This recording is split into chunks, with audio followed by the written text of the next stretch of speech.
I went to my best friend's house, expecting a normal night. The rain had started before sunset, slow at first, tapping softly against the windshield as I drove across town to my best friend Daniel's house. By the time I pulled into the driveway, the sky had turned almost black, heavy clouds swallowing the last traces of evening light.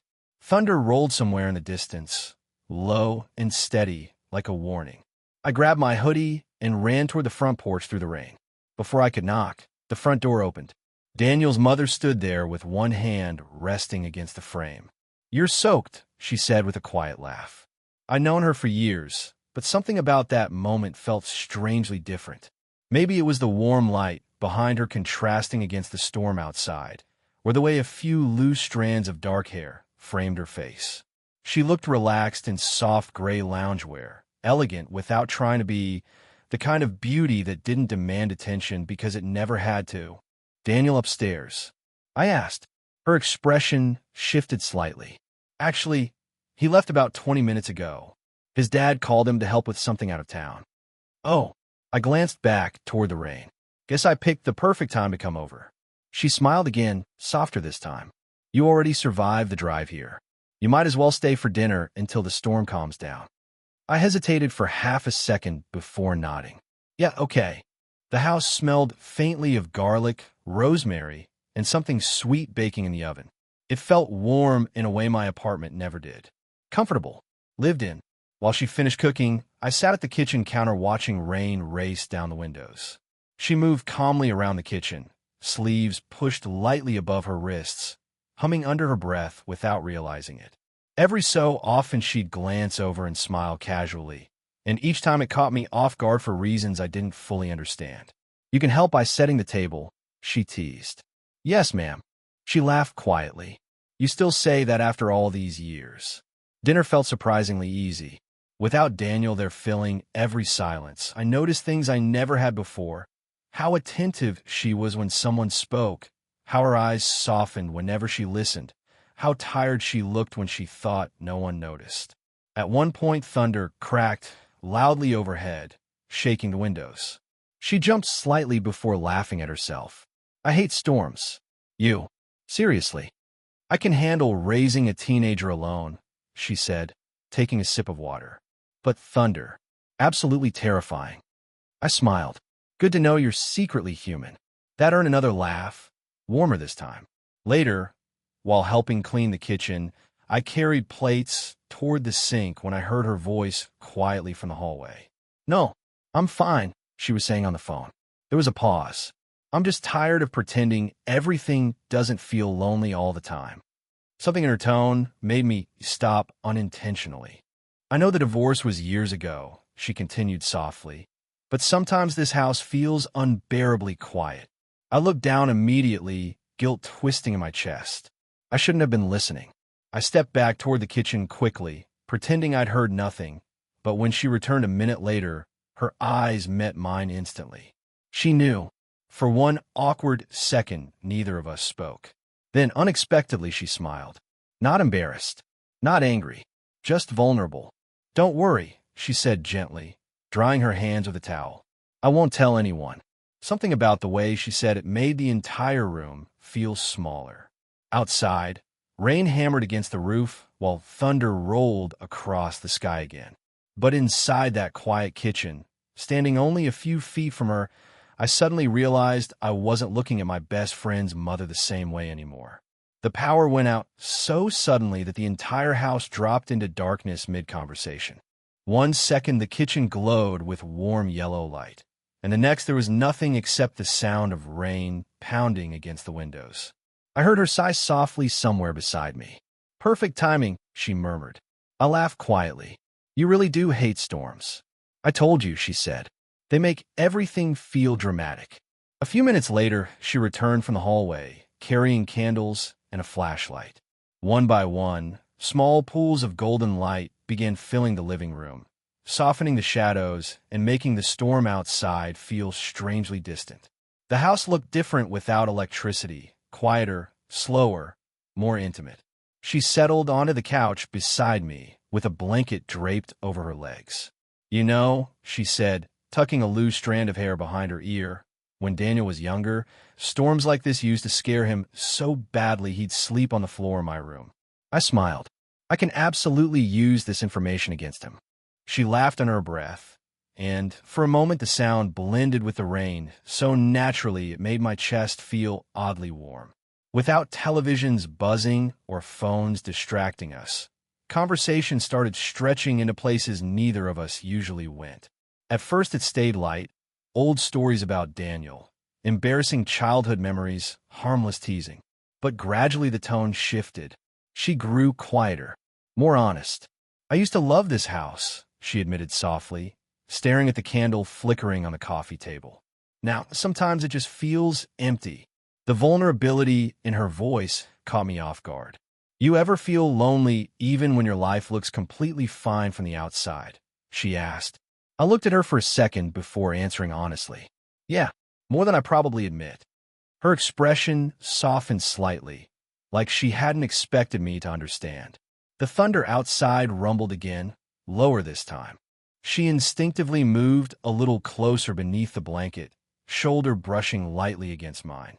The contact lasted maybe 2 seconds, but my entire body became suddenly aware of it. Neither of us moved away. She smelled faintly like vanilla and fresh laundry, subtle enough that I only noticed it when she leaned closer to reach her mug from the table. "I think people stop seeing women after a certain age," she said quietly after a long silence. "Not literally, just emotionally." I frowned. "What do you mean?" She gave a small shrug. "You spend years being needed by everyone.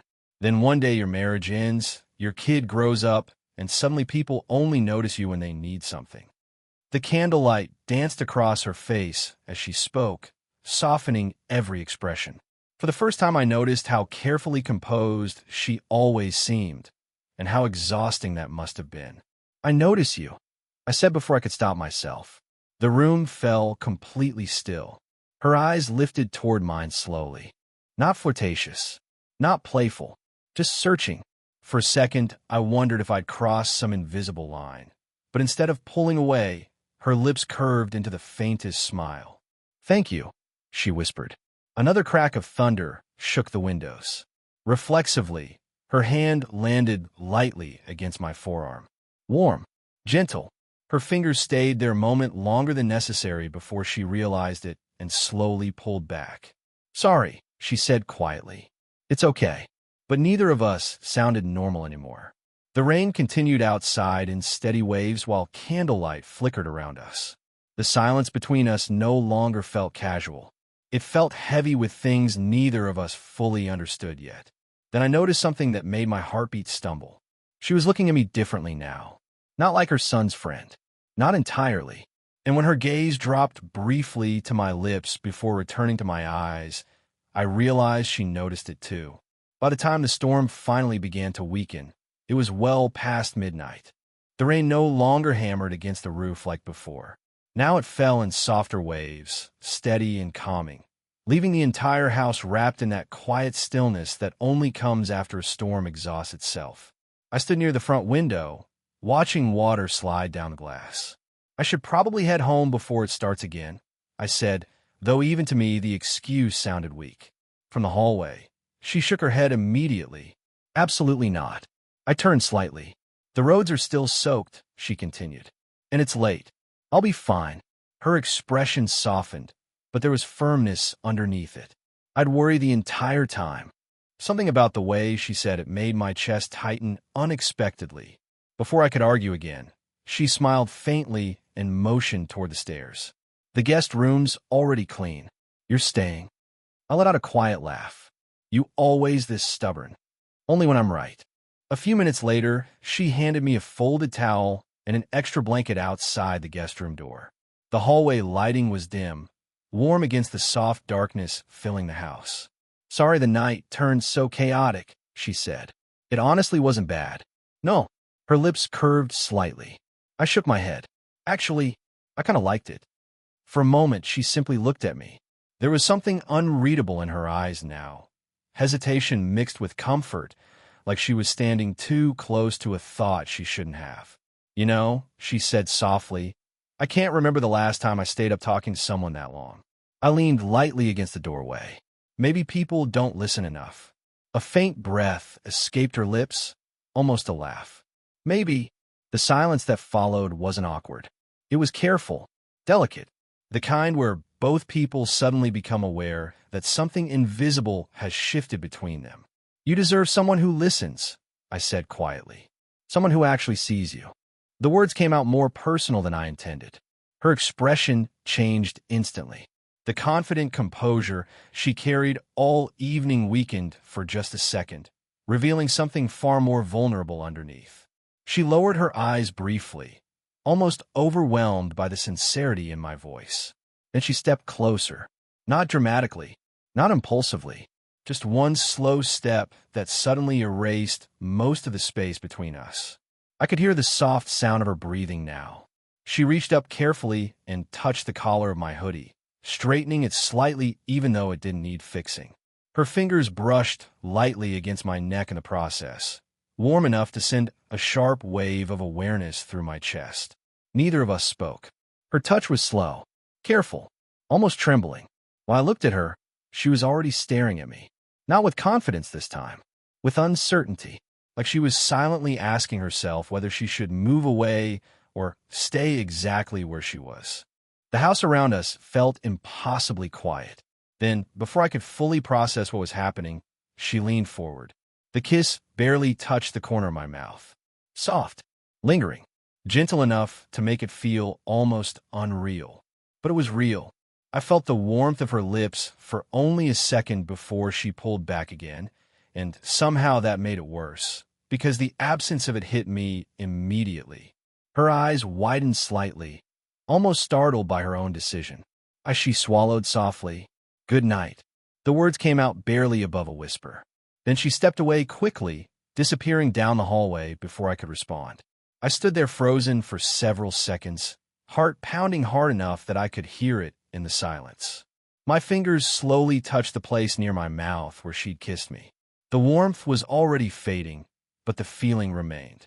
That single moment replayed in my mind over and over while I lay awake in the guest room afterward, staring at the ceiling as rain continued softly outside the windows. Because deep down, I knew something dangerous now. That kiss hadn't felt accidental. And the worst part was, I didn't want it to be.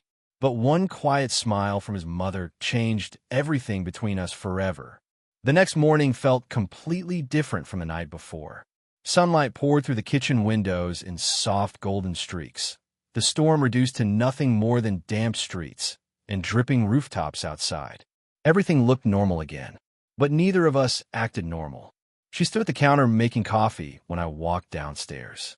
The smell of fresh toast and cinnamon filled the kitchen, warm and familiar, yet an awkward tension lingered underneath every small movement. "Morning," I said carefully. She glanced up for barely a second before looking back at the coffee maker. "Morning." Her voice was calm, polite, distant. I noticed how deliberately she kept herself busy, adjusting plates that didn't need adjusting, wiping already clean counters, avoiding eye contact whenever I looked at her too long. The memory of her lips near mine replayed instantly the moment I saw her. And judging by the way her hands trembled slightly while pouring coffee, she remembered it too. "I should probably head out," I said after a long silence. "Right." She nodded quickly. "Of course." Neither of us moved. Finally, she placed the coffee mug down carefully and exhaled. About last night, my heartbeat tightened immediately. She folded her arms loosely, almost like she was trying to protect herself. I shouldn't have done that. I stayed quiet. "You're Daniel's friend," she continued softly. And I crossed a line. The guilt in her expression made something twist painfully inside me. She looked less embarrassed about the kiss itself and more afraid of what it meant. "I'm sorry if I made things uncomfortable." "You didn't." Her eyes lifted toward mine for the first time that morning. "I haven't stopped thinking about it either," I admitted. The words hung heavily between us. For a second, all the tension she'd been holding cracked visibly across her face. Not relief exactly, more like fear mixed with hope. She looked away almost immediately, but it was too late. I'd already seen it. After that morning, things should have returned to normal. Instead, they became something far more dangerous. It started with simple messages. She texted me later that evening. "Did you make it home safely?" I answered almost instantly. That turned into conversations stretching late into the night. About work, about movies, about random childhood memories, about loneliness. The more we talked, the harder it became to pretend the connection wasn't real. Some nights she'd send voice messages instead of texting, her tired voice soft through my headphones while the rest of the world slept. "Couldn't sleep," she admitted once quietly. "Thought maybe you'd still be awake." And I always was. Over the next week, I found reasons to stop by the house more often. Helping Daniel with something, dropping things off, casual excuses that stopped feeling casual the moment she opened the door. Every interaction carried tension now. Tiny moments became impossible to ignore. Her fingers brushing mine while handing me a coffee mug. Her knee touching mine when we sat too close on the couch. The way conversations slowed whenever everyone else left the room. One evening, Daniel went upstairs to take a phone call, leaving us alone in the living room. The silence between us immediately changed. She sat curled slightly into the corner of the couch, oversized sweater slipping gently off one shoulder. I caught her watching me before she quickly looked away. "This is getting dangerous," she murmured quietly. "Then why does it feel impossible to stop?" Her lips parted slightly like she wanted to answer, but no words came. Instead, she leaned forward slowly until her forehead rested lightly against my chest. The contact was so gentle it almost hurt. I could feel the warmth of her through the thin fabric of my hoodie, feel the uneven rhythm of her breathing. My hand hovered uncertainly before finally settling against her back carefully, as though even touching her too firmly might break the fragile honesty of the moment. Neither of us spoke. Neither of us moved away. And in that long, quiet silence, holding each other closer than we ever should have, I realized the truth neither of us wanted to say out loud anymore. This wasn't temporary. We were already falling for each other. By the following weekend, pretending nothing was happening between us had become exhausting. Daniel's house was crowded with relatives, neighbors, and family friends for a late summer barbecue. Music drifted softly from speakers near the patio, while laughter and conversation filled the backyard. The smell of grilled food mixed with freshly cut grass and the lingering warmth of the evening sun. From the outside, everything looked completely normal. But every time I looked at her, I felt the tension immediately. She moved through the crowd gracefully, greeting guests with practiced warmth, smiling politely as she carried drinks and plates between conversations. Yet every now and then her eyes found mine across the yard. Quick glances that lasted only seconds, but somehow said too much. And every single one left my chest tight. I tried focusing on conversations around me, but it became impossible once a man named Victor arrived. He was older, confident, overly comfortable with attention. I watched him linger near her far longer than necessary, leaning too close while making her laugh politely. Something sharp and unfamiliar twisted inside me. Jealousy. I hated how quickly it appeared. At one point, Victor touched her arm while speaking, and although she smiled out of courtesy, I noticed something others probably wouldn't have: the faint stiffness in her shoulders, the way her eyes unconsciously searched the yard afterward. Search for me. The realization sent warmth rushing through my chest despite the guilt tangled inside it. Later that evening, after most guests moved inside for dessert and drinks, I slipped away toward the back porch needing air. The night had cooled pleasantly after sunset. Crickets hummed softly in the distance while the porch swing creaked gently beneath my weight. A few minutes later, the screen door opened quietly behind me. I didn't need to turn around and know it was her. "You disappeared," she said softly. I glanced over as she stepped onto the porch. She'd changed into a lighter sweater after the temperature dropped, sleeves covering part of her hands. Somehow, she looked even more beautiful away from the noise inside. "Needed a break," I admitted. She nodded knowingly before sitting beside me on the swing, close enough that our knees touched immediately. Neither of us moved away. For a while, we simply sat there listening to distant laughter inside the house. The porch light cast a soft golden glow across her face while cool night air stirred loose strands of hair around her cheeks. You were quiet tonight, she murmured. So were you. A faint smile touched her lips. You noticed. I notice everything about you lately. The words slipped out before I could stop them. Her breath caught softly. Then silence settled between us again, heavier this time. Slowly, almost cautiously, her hand shifted against the wooden seat until her fingers brushed mine. The contact felt accidental for half a second. Then her hand stayed there, warm, soft, slightly trembling. My fingers curled carefully around hers, and I felt her exhale shakily beside me. You know what scares me the most? She whispered after a long pause. I turned toward her slightly. What? She stared out into the darkness ahead instead of looking at me. You make me feel alive again. Her voice cracked faintly on the last word. For years I've just been surviving things. Being responsible. Being everyone's support system. She swallowed hard. And then you came along, and suddenly I started feeling things I thought were gone. The honesty in her voice hit harder than I expected. I squeezed her hand gently. You make me feel understood. Finally, she looked at me. Really looked at me. There was vulnerability in her eyes now, but also something deeper. Longing she'd spent weeks trying unsuccessfully to hide. The porch suddenly felt too small, too quiet. She shifted closer without realizing it. Our faces only inches apart now. I could feel the warmth of her breath, see the hesitation trembling behind her expression. For one suspended moment, it seemed inevitable that we were about to kiss. Then the screen door slammed loudly inside the house. We both pulled apart instantly.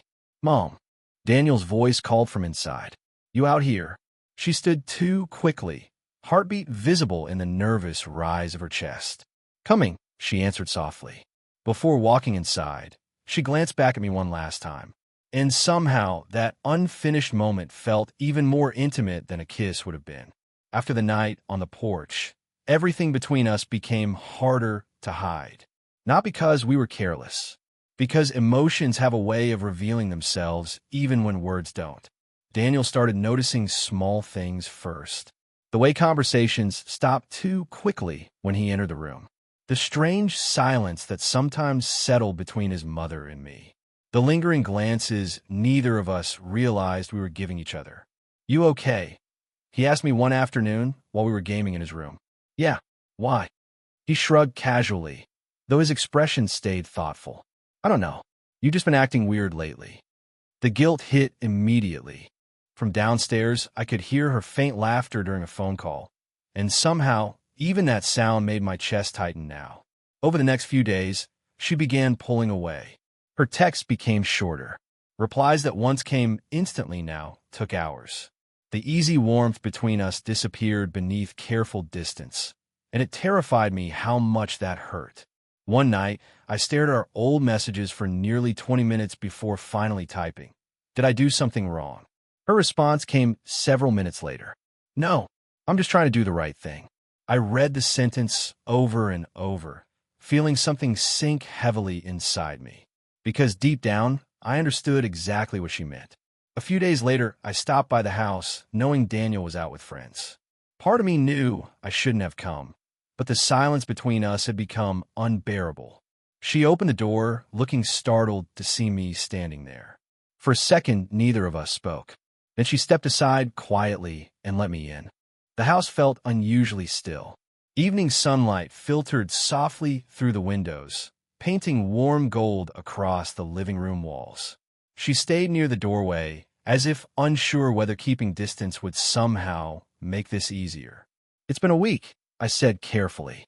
I know, you've barely talked to me. Her eyes lowered immediately. That's the point.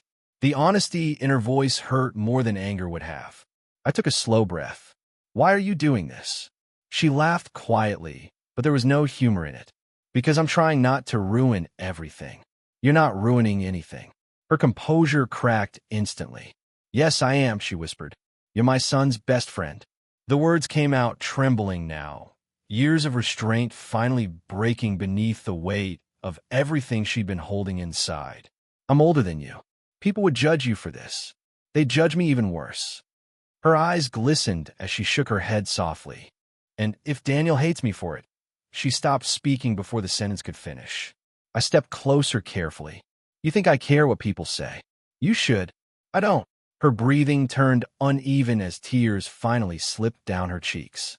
Seeing her cry shattered something inside me, because she still tried hiding it, turning her face away slightly like she was embarrassed to fall apart in front of me. Without thinking, I reached for her hands. She didn't pull away. My thumbs brushed softly across her knuckles, slow and careful, and I felt the tension in her fingers trembling beneath my touch. What we feel isn't wrong, I said quietly. It's real. Her eyes closed briefly at the words, like hearing them out loud weakened the last wall she'd been trying to hold together. Then suddenly she stepped forward and buried herself against me. The impact was gentle but emotional enough to steal the air from my lungs. Her forehead rested beneath my chin while my arms wrapped around her instinctively. I held her carefully, one hand against her back as quiet tears shook through her shoulders. For several long seconds, neither of us spoke. The silence around us felt deeply intimate, not driven by desire, but relief, like we were both finally exhausted from pretending. Then she slowly lifted her face toward mine. Her eyes searched mine one last time, uncertain but honest. And this time, when she kissed me, neither of us pulled away. It was slow, hesitant, emotionally overwhelming in a way that had nothing to do with passion and everything to do with acceptance.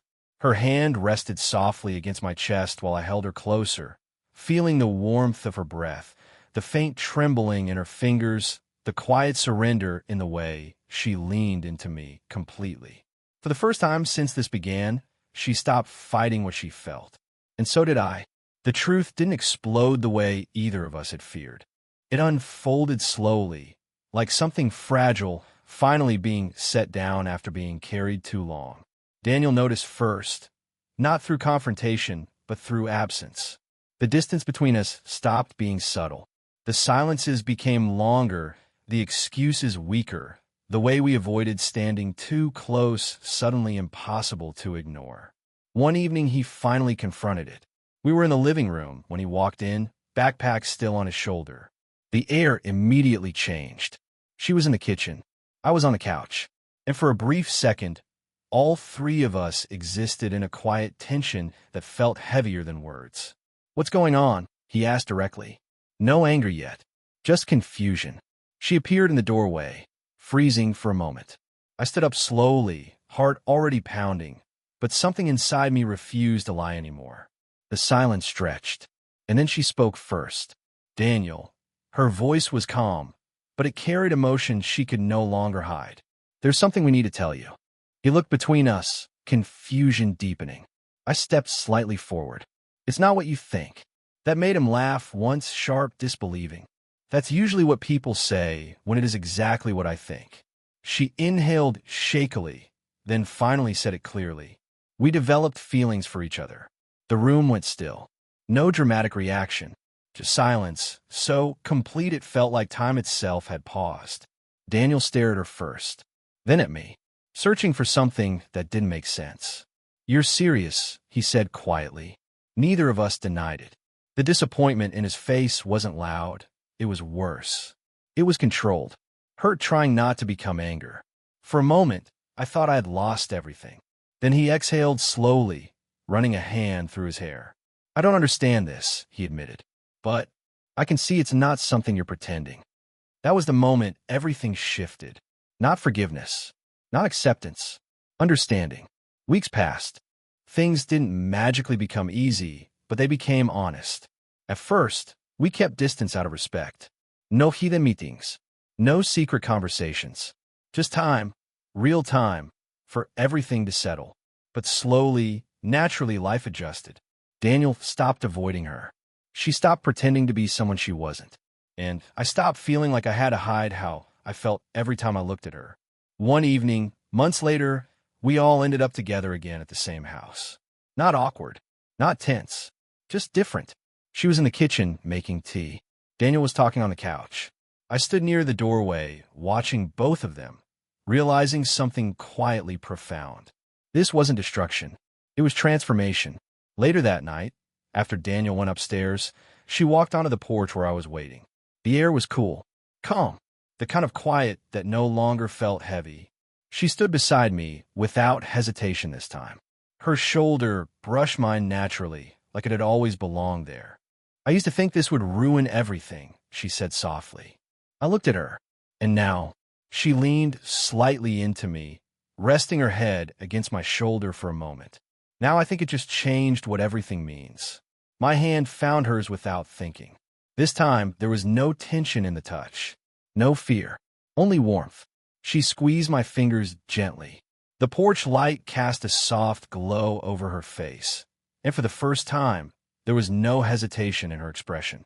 No guilt, no running, just peace.